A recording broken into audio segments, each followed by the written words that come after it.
नमस्कार बच्चों, आज हम क्लास 6 में प्रश्नावली 3.3 और 3.4 के सवाल कैसे हल करे जाएंगे उनके बारे में समझेंगे। 3.3 में जो है आपका विभाज्यता के नियम है और 3.4 में गुणनखंड, सार्वगुणनखंड, सार्वगुणज और सहअवज्य संख्याओं के बारे में प्रश्न होंगे। अब विभाज्यता के नियम में सबसे पहले देखेंगे दो से विभाज्यता। दो से विभाज्य यानी कौन सी ऐसी संख्या है जो दो से विभाज्य हो रही हैं। इस प्रश्नावली में आपको संख्याएँ दे रखी होंगी और आपको नियम के आधार पर ही बताना है ये दो से विभाज्य है या नहीं है। अब दो के गुणज क्या होते हैं, दो का पाड़ा लिख देंगे 2, 4, 6, 8, 10, 12, 14, 16, 18 और 20। अब इसमें आप देखेंगे इकाई वाला जो अंक है आ रहा है लास्ट पे 0, 8, 6, 4, 2, 0, 8, 6, 4, 2। यानी कहने का मतलब है इकाई में जो अंक आ रहे हैं रिपीट हो रहे हैं वो हो रहे हैं हमारे 2, 4, 6। इकाई के स्थान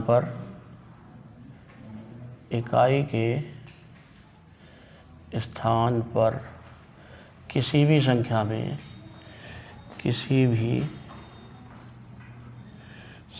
में यदि 2, 4, 6, 8 और 0 ये नंबर होंगे तो वो संख्या पूर्ण रूप से दो से विभाज्य होगी। अब उदाहरण के लिए हम देखेंगे, एक उदाहरण में हमने एक संख्या ले ली 128।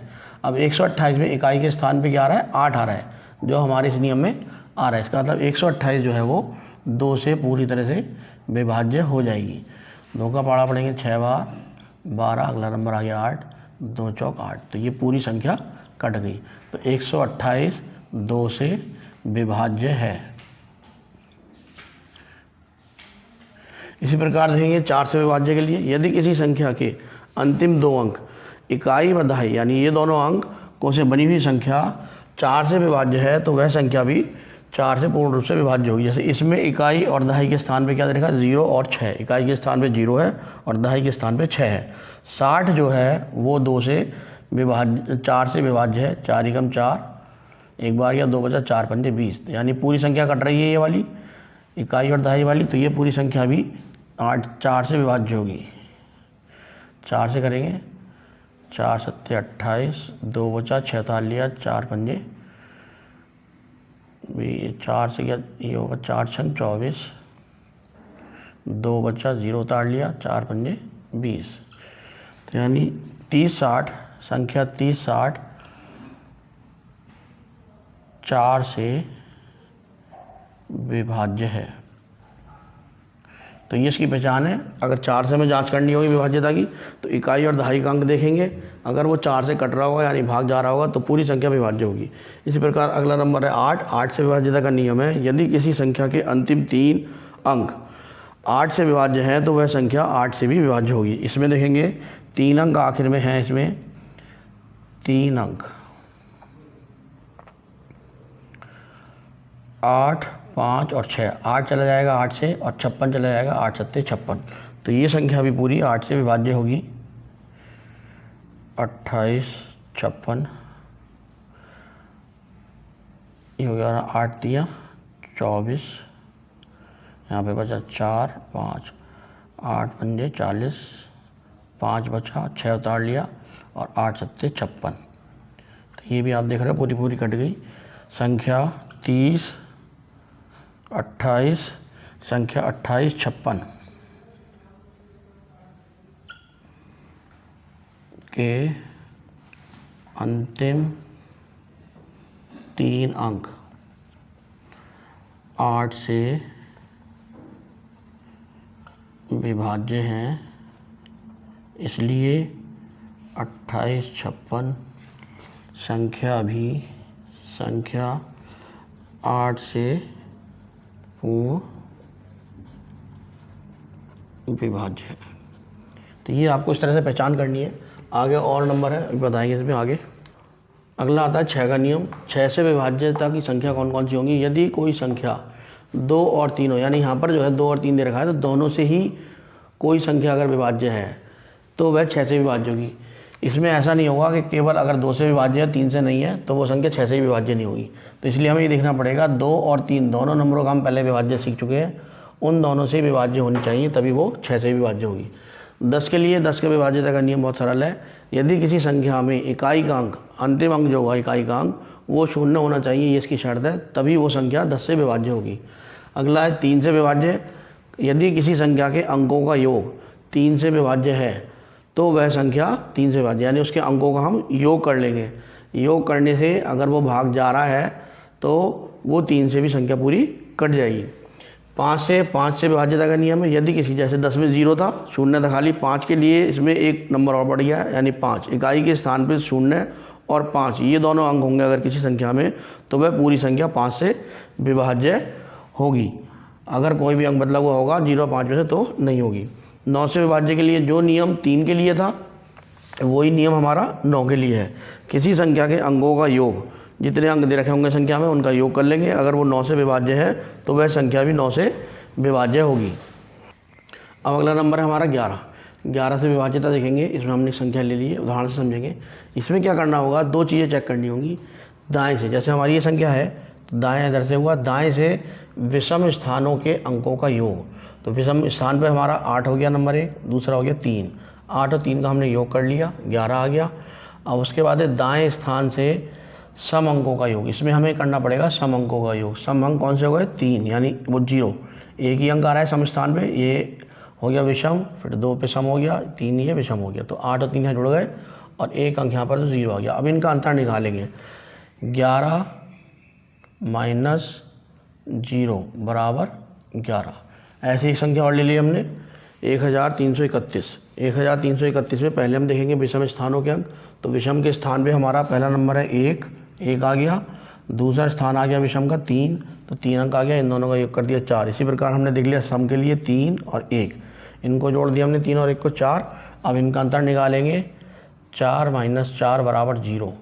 अब ये इसका नियम बन गया, अगर किसी भी दी हुई संख्या के विषम स्थानों के अंकों का योग और सम स्थानों के अंकों का योग करने पर उनका अंतर 11 और 0, ये 2 चीज़ें ध्यान रखनी है, 11 आना चाहिए अंतर या 0 आना चाहिए। अगर ये दोनों अंतर आएंगे तो वह संख्या 11 से पूर्णतः विभाजित होगी। जिस संख्या में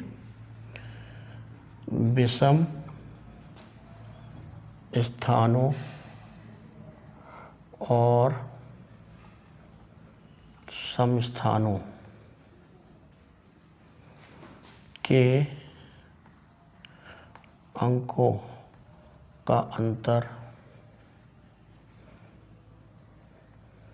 11 या 0 यानी 0 आता है तो वह संख्या 11 से विभाज्य होगी।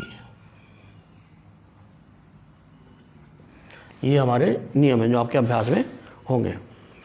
अब अभ्यास 3.4 में जो आएगा आपका सार्व गुणनखंड आएगा, सार्व गुणा जाएगा और सहभाज्य संख्या है। सबसे पहले समझेंगे सार्व गुणनखंड क्या है, यानी कॉमन मल्टीपल्स। तो इसमें हम गुणनखंड देखेंगे, 4 हमारा 1 से चला जाएगा, 2 से जाएगा और 4 से जाएगा। ऐसे 18 हमारा 1 से कटेगा, 2 के पाढ़े में आता है, 3 में आएगा और 3 के बाद 6 में आएगा, 6 के बाद 9 में आएगा और 9 के बाद 18 में। अब 4 बा 18 यानी 2 संख्याएं दे रखी हैं, इनके सार गुणनखंड के लिए हम कॉमन देखेंगे कौन कौन से। 1 आ रहा है दोनों में, 2 भी आ रहा है दोनों में और इसके अलावा कोई भी अंक दोनों में समान नहीं है, तो इसके सार गुणनखंड कहलाएंगे 1 और 2। इसी प्रकार एक उदाहरण और देखेंगे 8, 16 और 24 के लिए। 8 हमारा जाएगा 1 से, 2 से, 4 से और फिर 8 से। ऐसे 16 हमारा जाएगा 1 से, 2 से, 4 से और 8 से और उसके बाद 16 से। 24 के लिए देखेंगे 1 से जाएगा, 2 से, 3 से, 4 से, 6 से, 8 से, 12 से और फिर 24 से। इसके सार गुणनखंड देखेंगे, अब हम इनको राउंड कर लेंगे। 1 तीनों में आ रहा है, 2 भी तीनों में आ रहा है, 2 के बाद 4 भी तीनों में आ रहा है, 4 के बाद 8 भी आ रहा है तीनों में। तो ये इसके सार गुणनखंड कहलाएंगे 1, 2, 4 और 8। तो इस तरह से सवाल दे रखे होंगे। तो सार गुणनखंड निकालने के लिए पहले गुणनखंड करोगे आप, उसमें लिखा हुआ होगा सार गुणनखंड, ये शब्द देखना है आपको। गुणनखंड पूछेगा तो गुणनखंड के रूप में ही सार गुणनखंड निकाल कर हम दिखाएंगे। पहले हमने सीखा था सार गुणनखंड, अब यहाँ पर है सार गुणज। दोनों में अंतर क्या है, उसमें गुणनखंड करे थे यानी जो संख्या थी वो किस किस से भाग जा सकती थी, है ना, गुणनखंड करे थे। यहाँ पर गुणज है तो यहाँ पर हमें पहाड़ा पढ़ना है। 4 का पहाड़ा लिख देंगे, 4, 12, 16, 20, 24, 28, 32, 36 और 40। ऐसे 6 का लिख देंगे, 6, 12, 18, 24, 30, 36, 42, 48,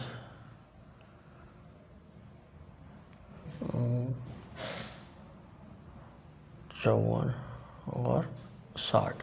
अब इसमें हमें बताना है संख्या 4 और 6 के सार गुणज कौन से हैं, यानी जो दोनों के गुणज में आ रहे हो। 12 आ गया, पहली संख्या हुई हमारी 12, उसके बाद आ गया हमारा 24, 24 के बाद हमारा आ गया 36। तो ये हमारे संख्या 4 और 6 के सार गुणज लिख देंगे हम 12, 24, 36। इसी प्रकार 3 संख्या ले रखी है हमने यहाँ पर, 3 का पहाड़ा लिख देंगे,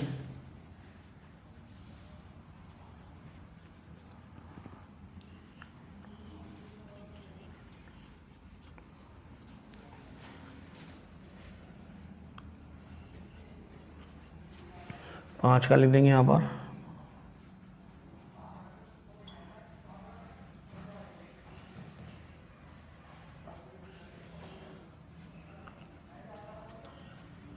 50। ये इसके गुणज हो गए। 6 के गुणज लिख देंगे, 1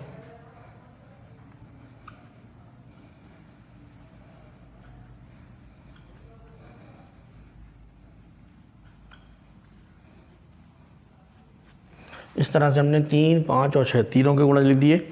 अब इसमें समान देखेंगे, जो गुणज समान होंगे। इसमें आप देख रहे हो, इसमें आ रहा है हमारा 30। सबसे पहला गुणज जो समान आ रहा है तीनों के लिए वो है हमारा 30। इसके अलावा कोई गुणज 10 गुणा में कोई नहीं आ रहा कॉमन। तो 5, 3, 5 और 6 इनके सर्व गुणज हो गए 30। अब तीसरा आ गया इसमें सह अभाज्य संख्याएं, यानी कोई नंबर ऐसा होगा इनमें जिससे हम दोनों को अलग अलग भाग करें, दोनों के साथ भाग कर देंगे, लेकिन वो सह कहलाएंगे और कोई नंबर नहीं मिलेगा। तो इसमें भी क्या करेंगे, जो संख्याएं दी रखी होंगी और सवाल में पूछा होगा सह अभाज्य संख्या हैं या नहीं, तो उनके गुणनखंड कर लेंगे। एक हमारा 1 से भाग चला जाएगा और 7 से, ऐसे 15 हमारा 1 से भाग जाएगा, उसके बाद 3 से जाएगा, फिर 5 से जाएगा और बाद में 15 से। तो ये इनके गुणनखंड हो गए। अब आप इसमें देख रहे हो, अगर हम इसमें सहअभाज्य संख्या कौन सी होंगी, इसमें कॉमन निकालेंगे तो सिर्फ और सिर्फ एक ही कॉमन आ रहा है। तो 7 और 15 सहअभाज्य संख्याएं हैं, क्योंकि इसमें क्या नियम हो गया, जिन संख्याओं में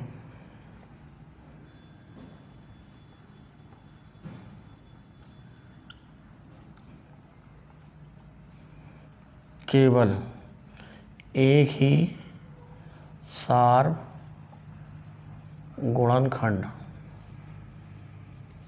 हो वह सहअभाज्य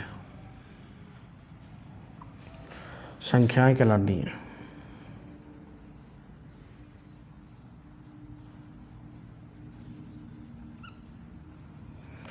यानी सिर्फ और सिर्फ एक ही नंबर आएगा और वो भी 1 होगा, इसके अलावा कोई और गुणनखंड नहीं होगा।